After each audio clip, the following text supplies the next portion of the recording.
அஸ்ஸலாமு அலைக்கும் வரஹ்மத்துல்லாஹி வபரகாத்துஹு. இன்றைக்கு நம்ம பார்க்க போகிறது 2016ஆம் ஆண்டு வந்த கால்குலேஷன் கேள்வியை கொஞ்சம் பார்ப்போம். இதில் 2016 பாஸ் பேப்பர் எடுத்துக்கோங்க. அதில் ஃபர்ஸ்ட்டுக்கு வர்றது 6வது கேள்வி. 2016 6வது கேள்வி.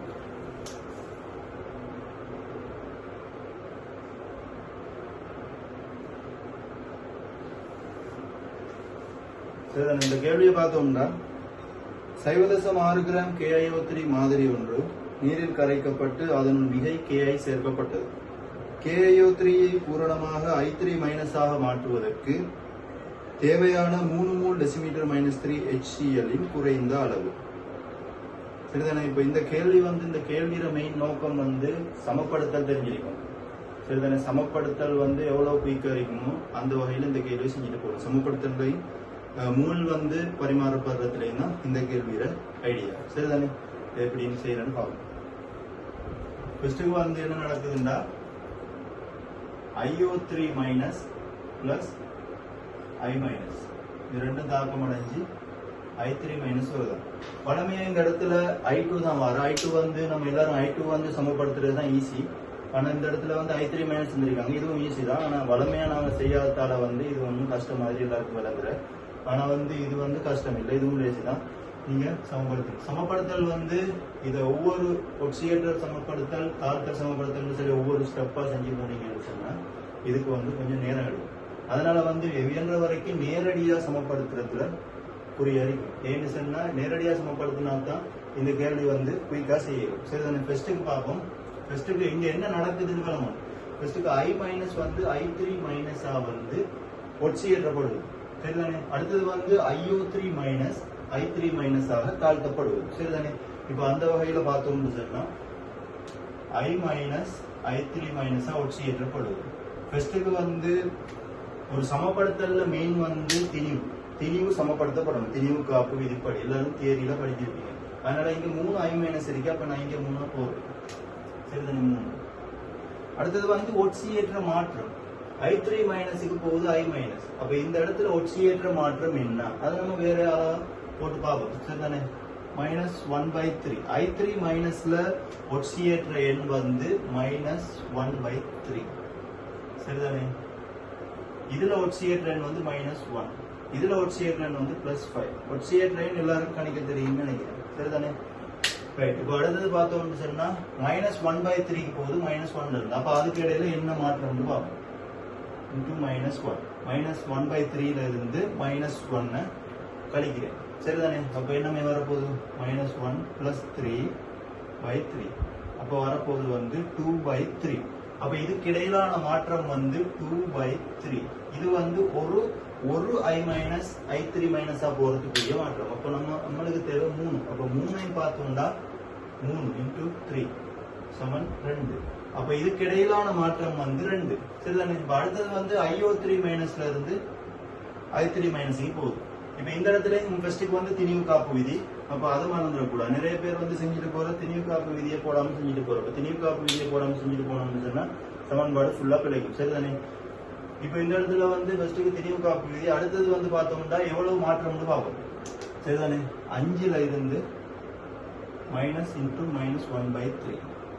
அந்த கழிக்கிற மெத்தட் தான் தெரியும் தானே? கழிக்கிற மெத்தட் எப்படி? ஒட்சியேற்றம் அடைஞ்சிச்சுன்னு சொன்னா ஒட்சியேற்றம் கூடுனத்துல இருந்து தான் குறைஞ்சதை கழிக்கணும். சாரி, ஒட்சியேற்றம் கூடுனத்துல இருந்து குறைஞ்சதை கழிக்கணும். -1 பக்கம் -1/3 பெருசு. சரிதானே? அடுத்தது +5 பெருசு -1/3 விட. சரிதானே? அந்த இடத்துல மைனஸ் பிளஸ்ல கொஞ்சம் பாத்துக்கோங்க. ஏன்னு சொன்னா 2018ஆம் ஆண்டு நினைக்கிறேன் H2O H2O2 O2 அப்படி ஒரு கேள்வி ஒன்று ஒட்சியேற்றேன் ஏறு வரிசை ஒட்சி சென்டர். அதுல -1 பக்கம் -2க்கு குறைவா கூடவான்றது மெக்ஸ்டா. அது அந்த அவசரத்துல -1 பக்கம் -2க்கு கூடன்னு எடுத்து செஞ்சிருக்காங்க நிறைய பேர். அதனால நீங்க மைனஸ் பிளஸ் கொஞ்சம் கவனத்துல எடுக்கணும். சரிதானே? இப்ப அடுத்தது இதை கழிச்சு பார்த்தோம்னு சொன்னா 5 + 1/3. அப்ப 3 பொதுவாக எடுத்தோம்னு சொன்னா 16/3. அதுக்கு இடையிலான மாற்றம் 16/3. அப்ப × 3. ஏன் ஒரு ஐடினுக்கு தான் 16/3 மாற்றம். அப்ப இதுல கேட்கப்படுவது 3 ஐடி. அப்ப 3 ஐடின்னு சொன்னா வந்து நம்ம 3 அளவுக்கு இருக்கணும். இப்ப அது 16. இப்ப அடுத்த ஸ்டெப் என்னன்னு சொன்னா சமப்படுத்தல இந்த சாப்டர் அதாவது i மைனஸ் i3 மைனஸ்க்குரிய மாற்றத்தை i3 மைனஸ்க்கு பெருக்கணும். அதாவது இந்த 2 i3 மைனஸோட பெருக்கணும், இந்த 16 i மைனஸோட பெருக்கணும். லாஸ்ட்ல 16 2ஐயும் கூட்டி i3 மைனஸுக்கு போடணும். இது வந்து சமப்படுத்தல் தியரி. நான் அது விளக்கமா செல்ல போகல, நார்மலா செல்றேன். சரிதானே? அப்ப இந்த இடத்துல 16 சாரி 2 3ஆல பெருக்கணும்னு சொன்னா இந்த இடத்துல 6 வரும். சரிதானே? இந்த இடத்துல 16 3ஆல பெருக்கணும்னா இந்த இடத்துல 48 வரும். அடுத்தது வந்து 16 2 இங்க 18 வரும். ரைட். இப்ப சமப்படுத்திட்டோம். சமப்படுத்தினாலும் இப்ப அடுத்தது வந்து கேள்வி வந்து நம்மளுக்கு h பிளஸ். அப்ப h பிளஸ் கேள்வின்னு சொன்னா இந்த தாக்கத்துல h பிளஸ் கட்டாயம் வந்து உள்ளடக்கும். நம்ம வந்து ஒரு கேள்விப்படி தான் போகணும். இந்த இடத்துல வந்து நம்மளுக்கு கேள்வி IO3 மைனஸோ i மைனஸோன்னு சொன்னா இவ்வளவு சமப்படுத்தல் போதும். சரிதானே? மேலதிகமா சமப்படுத்துறதுக்குன்னா நம்ம வந்து அதுல h பிளஸ் கேள்வி கேட்கலாம். அப்ப h பிளஸ் உடைய சமப்படுத்தல் போதும். அப்ப இங்க பார்த்தோம்னு சொன்னா ஒட்சிசனை சமப்படுத்துறேன் 6 18. அப்ப 18 H2O. அப்ப இந்த இடத்துல வந்து வரப்போது வந்து 36 H பிளஸ். சரிதானே? இப்ப கேள்விக்கு போகும். இப்ப கேள்விக்கு போனோம்னா IO3 மைனஸ்ல திணிவு தந்திருக்காங்க. அப்ப IO3 மைனஸ்ல திணிவு தெரியும் 0.6 கிராம். அடுத்த தரவு இதுல அதாவது இதுல செறிவு தந்திருக்காங்க. இதுல HCl செறிவு தந்திருக்காங்க. அப்ப HCl செறிவு தந்தா ரைட். இப்ப இது ரெண்டு தான் தரவு. இந்த தரவு வச்சு எப்படி போறேன்னு தான் பார்க்கணும். இப்ப இதுல மூல கண்டுட்டோம்னா இதுக்கு என்ன கேட்டு கிடக்கு? இதுக்கு V என்னன்னு கேட்டு கிடக்கு. அப்ப C சமன் N/V. ஃபர்ஸ்ட்டுக்கு வந்து உங்களுக்கு பேசிக்கு கேட்ட கேள்விக்குரிய அதாவது இப்ப கனவுளவு கேட்கிறாங்கன்னா V கேள்வி 3 தரவு. அப்ப என்ன தேவைன்னு சொல்லி அந்த கேள்விக்கிட்டே வச்சு அவங்களுக்கு ஐடியா எடுத்தா லேசரிங்க. அப்போ இந்த இடத்துல வந்து நம்மளுக்கு V தேவை. அப்ப N/C இந்த சமன்பாடை மாற்றணும்னா N/C. அப்ப நம்மளுக்கு C தெரியும், N என்னன்னு தெரியும். அப்ப N என்னன்னு தெரியாண்டா நம்ம என்ன செய்யணும்? IO3 மைனஸ்ல மூல இருந்து இதுக்கு மூணு போயிடும். சரிதானே? IO3 மைனஸ்ல மூல 6ஆல பெருக்குனா H பிளஸ்ல மூல விகிதம் வந்து 6க்கு 36. அப்ப அதை சுருக்கணும்னா 1க்கு 6. சரிதானே? அப்ப அந்த இடத்துல வந்து நம்ம ஃபர்ஸ்ட்டுக்கு வந்து IO3 NIO3 மைனஸ் மூணு. இது வந்து 0.6 கிராம்.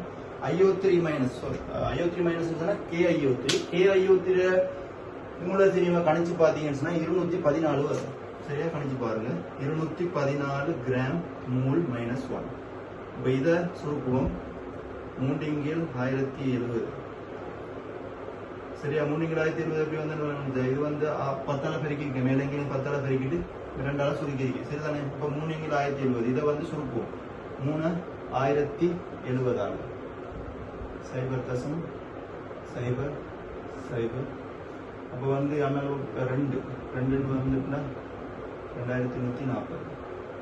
அப்ப இதுல வந்து 6 8600ல வந்து 8ன்னு பார்த்தாலும் 8 வரும்.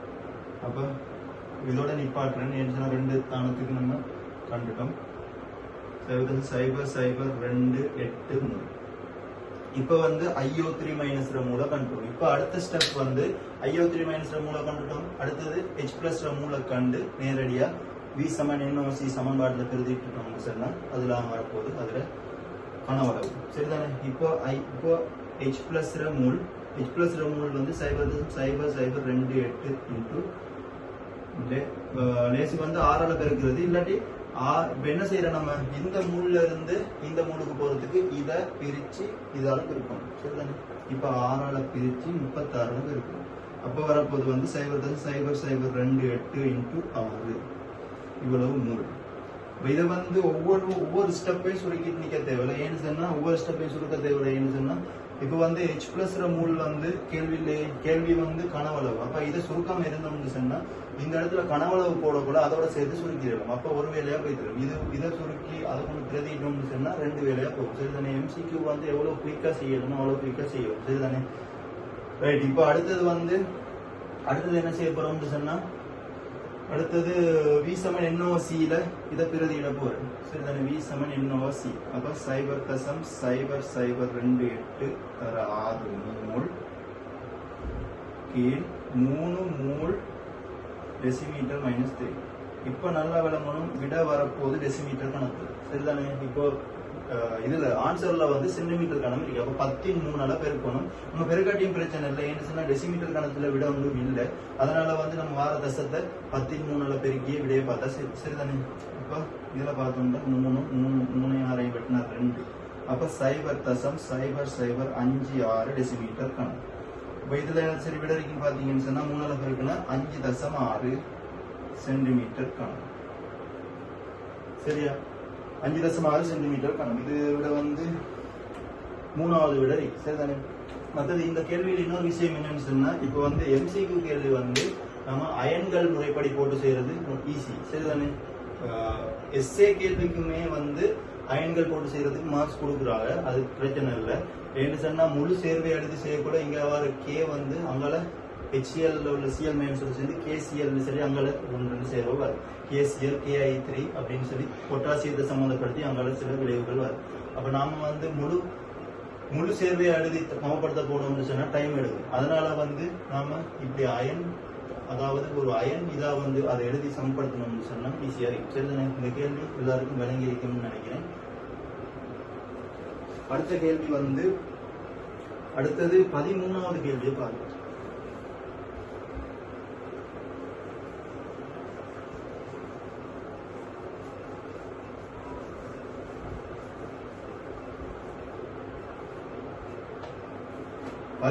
கேள்வியை பாத்தீங்கன்னு சொன்னா, நிலக்கரி மாதிரி ஒன்றில் கந்தகத்தின் அளவை துணிவதற்கு பின்வரும் நடைமுறை பயன்படுத்தப்பட்டது.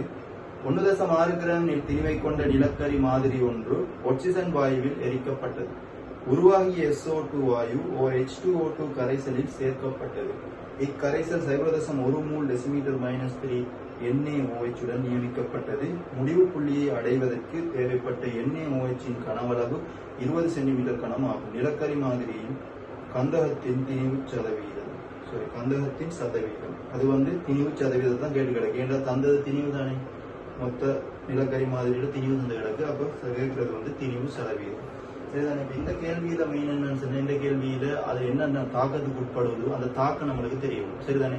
ஃபர்ஸ்ட்டுக்கு என்ன நடக்குது, கந்தகத்தை வந்து வழியில எரிக்கிறாங்க. 2016-13வது MCQ. சரியா? ஃபர்ஸ்ட்டுக்கு வந்து கந்தகத்தை வந்து வழியில எரிக்கிறாங்க. வழியில எரிச்சா வந்து கந்தகம் வந்து ஆக்சிஜனோட தாக்கி SO2 வாயு வருதுன்னு சொல்லி சொல்லப்படுது. சரிதானே? அதுல சொல்லப்படுது SO2 வாயு உருவாகுது. ஏன்னு சொன்னா வழியில மிக செஞ்சோம்னு சொன்னா ஒருவேளை SO3 வாரத்துக்கு சான்சஸ் இருக்கு. அதனால வந்து அவங்களே SO2ன்னு சொல்லி தராங்க. அடுத்தது வந்து H2O2 கரைசலுக்குள்ள சேர்க்கப்படுதான். H2O2 கரைசல்ல சேர்த்தா SO2-வை H2SO4 அமிலம் கொண்டு வரும். சரிதானே? இந்த தாக்கம் எல்லாம் தெரிஞ்சிருக்கணும். இன்ஆர்கானிக் படிச்சா தான் இந்த கேள்வி வந்து கொஞ்சம் ஈஸியா இருக்கு. ஆனா ஓலெவல் நாலேஜ் வைக்கி சில பேர் செய்ய வேண்டாம். ஓலெவல் சிலபஸ் படிக்குள்ளதான் இருக்கு. இது வந்து பெருசா வெளியே போகல. சரிதானே? இப்ப அடுத்தது வந்து H2SO4 வந்து NaOH-ஓட தாக்கம் அடையுது. அந்த தாக்கத்தை பார்த்தோம்னு சொன்னா இதுவும் ஒரு ஈஸியான தாக்கம் வந்து சமப்படுத்துறதுக்கு. H2O சமப்படுத்தணும்னு சொன்னா 2. சரியா? இப்போ இந்த தாக்கத்தை வச்சு இப்போ நம்மளுக்கு தந்த தரவு என்னன்னா, தரவு வந்து NaOH செறிவும் கனவளவும் தந்து கிடக்கு. NaOH செறிவு பாத்தீங்கன்னா 0.1 மூல் டெசிமீட்டர் -3 20 சென்டிமீட்டர் கணக்கு. 0.1 மூல் டெசிமீட்டர் -3 20 சென்டிமீட்டர் கணக்கு. சரிதானே? இப்போ இதை வச்சு ஈஸியா செஞ்சுட்டு போயிடும். ஏன்னு மொத்த நிலக்கரி மாதிரியிட திணிவு, இதுல ஒரு நிலக்கரி மாதிரி ஒண்ணு இருக்குன்னு சொன்னா இதுல திணிவு 1.6 கிராம் சொல்றாங்க. இதை வழியில எரிச்சு வாரதுதான் இந்த கந்தகம். கந்தகம் இதுல உள்ள கந்தகத்தை வழியில எரிச்சு தான் O2 வாயுவோட எரிச்சு SO2 வருது. சரிதானே? இப்ப இந்த இடத்துல வந்து நம்மளுக்கு ஈஸியா போயிடுது அப்படின்னு சொன்னா NaOH மூல கண்டோம்னா அதுல 2ஆ பிரிச்ச ஒரு மடங்கு தான் H2SO4 மூல். சரிதானே? அடுத்தது வந்து H2SO4 மூல் தான் SO2 மூல். SO2 மூல் தான் கந்தகத்தில மூல். சரிதானே? இப்போ வந்து நம்ம NaOH மூல காணும். NaOH மூல கண்டோம்னா 0.1 மூல் டெசிமீட்டர் -3 இன்டு 20 தர 10⁻³ டெசிமீட்டர் கணக்கு. இது MCQன்றதால வந்து நீங்க நேரடியா அலகெல்லாம் போட்டு டைம் வேஸ்ட் ஆகாம சும்மா செஞ்சுட்டு போய் நான் இது விளக்கத்துக்காக வேண்டி உங்களுக்கு தெளிவா எழுதுறேன். சரிதானே? இதுல வந்து 2 தர 10⁻³ மூல் வருது NaOH மூல். இங்க பாத்தீங்கன்னா 2, அப்ப இங்க வந்து 2 தர சாரி 1 தர 10/3 ஏன் இது 2 இதுல 2 மடங்கு தானே அது, அப்ப 1 தர 10/3 ரைட். இப்போ இந்த H2SO4 தான் இதால் இங்க வந்து H2SO4, அப்ப இந்த H2SO4 மோல் தான் இந்த H2SO4 இருக்கும். அப்ப அதுவும் வந்து 1 தர 10/3 இது 1 தர 10/3 மோல்டா SO2 1 தர 10/3 இந்த SO2 தான் இந்த SO2, அப்ப 1 தர 10/3 மோல். ஆகவே கந்தகத்திர மோல் வந்து 1 தர 10/3 மோல். சரிதானே? இப்ப வந்து கந்தகத்திர மோல் தெரியும், திணிவ கண்டோம்னு சொன்னா திணிவு 100% பெருதிட்டா சரி. சரிதானே? கந்தகத்திர மோல் தெரியும், திணிவ காணையிலும் மூல திணிவு தெரியும். அப்ப திணிவ கண்டோம்னா அது நேரடியா இதுல போட்டோம்னு சொன்னா அதுதான் திணிவு 100% வரும். இப்ப நம்ம கந்தகத்திர திணிவ காண்போம். W கந்தகம் சமன் 1 தர 10/3 மோல் இன்டு 32 கிராம் மோல் -1. சரிதானே? இப்போ கந்தகத்திர மோல் வருவது சாரி திணிவு வருவது 32 தர 10/3 கிராம்.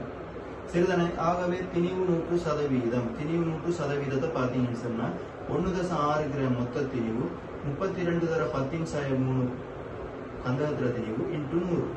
அப்ப இது நேரடியாவே 16 32 வருது, நேரடியாவே 2 வீதம் சொல்லி விட இருக்கு, விடையை போட்டு வைத்திடலாம். இது நம்ம சுருப்போம்.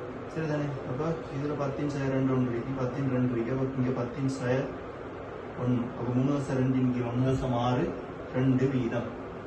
சரிதானே? இப்ப இந்த கேள்வியில எந்த பிரச்சனையும் இல்லை. இந்த கேள்வி வந்து சமன்பாடு சமப்படுத்தலோட சம்பந்தப்பட்ட கேள்வி. சரிதானே? இந்த கேள்வி எல்லாருக்கும் விளங்கி இருக்கும்னு நினைக்கிறேன். அடுத்தது வந்து சரி இடையில ஒரு கேள்வி விடுபட்டு 8வது கேள்வியும் இருக்கான், எதுவும் கால்குலேஷனுக்குரிய கேள்வி. அது வந்து அனுபவ சூத்திரம், அது சம்பந்தமான கேள்வி. 8வது கேள்வி கொஞ்சம் பாருங்க.